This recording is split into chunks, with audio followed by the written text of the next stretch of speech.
The more that I have been alive on this planet, the more I have seen how incredibly influential capital is to shape the world in so many different ways. That really what capital is fundamentally the ability to direct creativity and resources in one direction or another. One of the dreams that we had in starting Eventide is this concept of enlarging the common good and thinking about how the enlargement of the common good can also be a platform for the redemptive good. We're trying to show the world what it can look like if people actually love one another and do that in a systematic, comprehensive, business-centered way. That gives us the ability to now be, at least in some way, the city on a hill that Jesus wants us to be.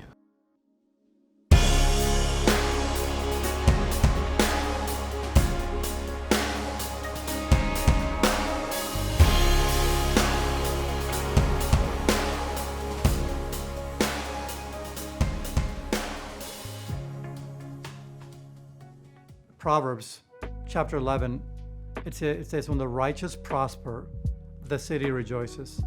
But when the wicked prosper, the people groan. Proverbs also says, when the righteous prosper, the city rejoices.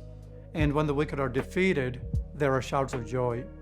The righteous are people that prosper by taking care of their cities, by uplifting the poor. And as they prosper, they continue to uplift the poor.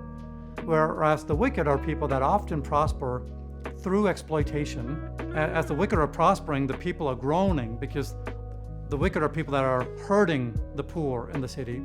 So we want to partner with companies that are uplifting their communities and the whole of society.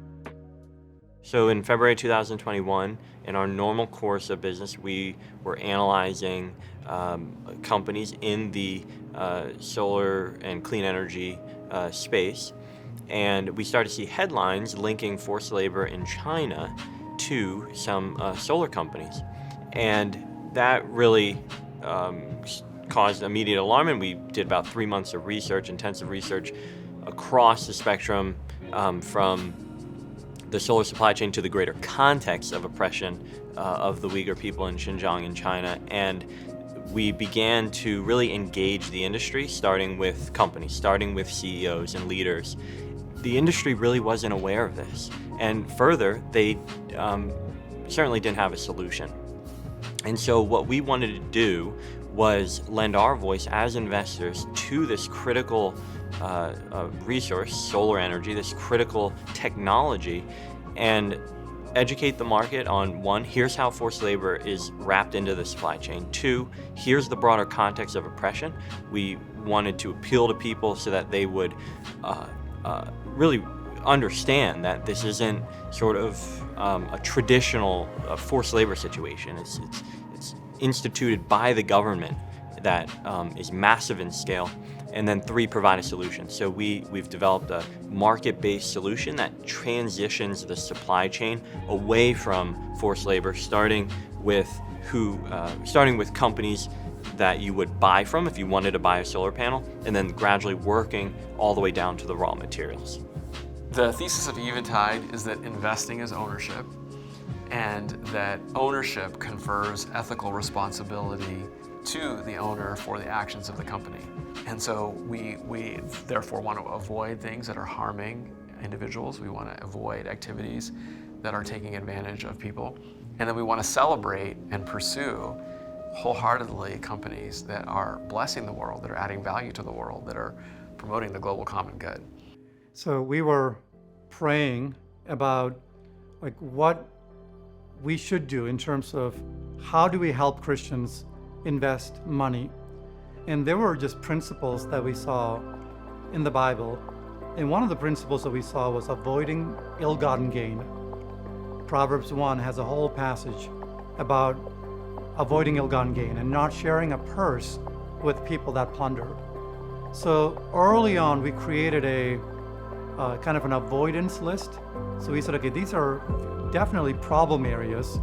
Christians would not or should not profit and partner with businesses that do these types of things? Investing is ownership, company ownership. It's a very helpful metaphor for thinking about what's happening when you invest. You're owning specific businesses. These businesses are not buildings, they're a network of relationships that impact our neighbors. Capital should be a servant in the world, that it should be something that creates and enlarges flourishing. Back in the early 1600s, we got the introduction of the stock and the bond as a financing mechanism for business. But what happened is that the early stocks and bonds were tremendously successful, very, very successful, and many people made fortunes.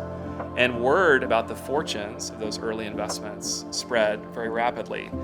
And what happened is, gradually, people began to pay less and less attention to what these stocks and bonds, what company was behind them. And so there was basically the Christian community began to be disturbed by this phenomenon that capital would be going toward things without a lot of intentionality and thought behind it. And this culminated in John Wesley, who was an English minister in the 1700s, preaching a sermon to his congregation called The Use of Money, where he dealt very directly with how we should be thinking about investing our money. And so that was really, in many ways, the beginning of the responsible investing movement that we know today. In fact, secular historians say that sermon was the starting place of the entire movement. It began as a Christian movement. And it was really driven by this desire to not separate the returns of investing from the impact of investing, but to consider them both with one mind.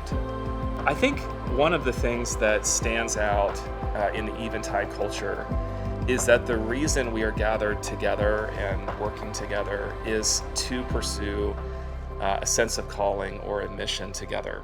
A lot of my colleagues are of the Christian faith, and I think that's awesome. I'm personally of the Jewish faith, and I think there are a lot of shared values. I was born in Ukraine just before the fall of the Soviet Union to a Jewish father and a Russian mother. And we left Ukraine, which was our home, because one, we saw better economic opportunities elsewhere after the fall of the Soviet Union, and two, because there was still anti-Semitism in Ukraine, and we didn't feel safe being there. So what I have here now in my life in the US, thanks to my parents and my grandparents, is a life of, boundless opportunity. And that's what I want to try to give to people through my career and also through my giving and volunteering, opportunities to be successful, to have a fulfilling life that sustains financially and spiritually, and also a place where people feel like they belong. Eventide's approach to values-based investing is grounded in the belief that humankind was created with intrinsic dignity, value, and worth. Business 360 is the process by which we look to and embrace companies that we believe God would say, yes, you should profit from that because it is producing what we call human flourishing. So we take a holistic approach that I think is also unique, that's really just rooted in this expression of desiring to perpetuate what God says is good. We in the West, we have such privilege. We have no idea how privileged we are. And with all of the privilege comes great responsibility. And my contention is that given how much capital we have, there's no society even remotely close to where we are in the United States today.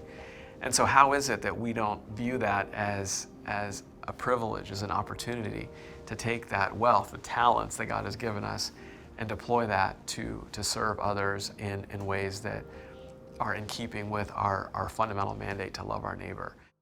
John Wesley preached, make all you can to give all you can, but make all you can without hurting yourself or your neighbor in body or in soul. We often only say make all you can to give all you can.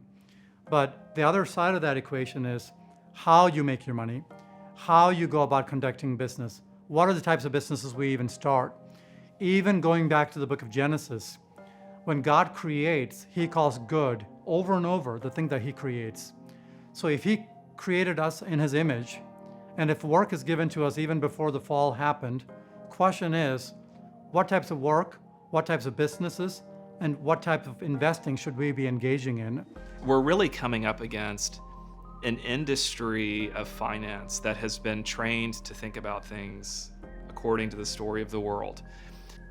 And I think we've spent much less time reflecting on God's story for work, for business, for investing, and really saying, how can we bring this story into our lives? How can we become a part of God's story? How can we live that out? Only then, I think, are we going to see a significant movement in the church. Only then are we going to see people being very excited about investment opportunities like Eventide or others. When you look at the total capital that Christians have at their disposal and how much of that is deployed in manners that are sensitive to faith issues, I mean, we're looking at certainly less than 1%, but it is a tiny, tiny percentage right now. But the time is now, and those who join us now in this endeavor, I think will experience the joys of what it's like to start a movement from the very beginning. And so it depends on that interplay of the common good and the redemptive good. And I think that all the things that we're doing here are hopefully in service of this goal of getting the church to a place of health holistically across all different dimensions, not just personal dealings with sin, but financially dealing with our vocational capital, getting the church in a healthy place so that we can begin to do what God has called us to do with delivering the Great Commission to the ends of the earth. So that's my big dream, and I hope to play at least a small part in that dream.